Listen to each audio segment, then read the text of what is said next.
درود دوستان، خسته نباشین. ساخت شاسی کندانسور روی پشت بوم. ملاحظه میکنید که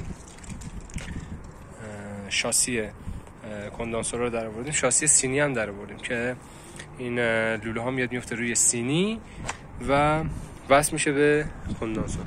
ملاحظه میکنید که جای کندانسور رو، جای سینی ها رو هر 1 متر و 20 سانت برای یک دستگاه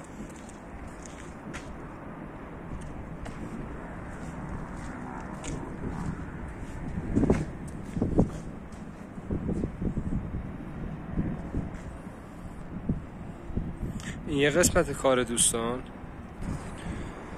و این هم یه قسمت دیگه. اون قسمت پایین بود و این هم یه تعدادیه که دوباره میاد روی این خرپشته.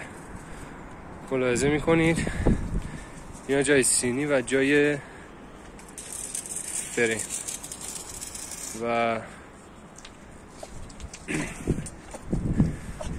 مهندس بیات هم مشغول جوشکاری هستن. خسته نباشی مهندس. خسته نباشی. و میبینید که چقدر کار زیبا و شکیل در اومده.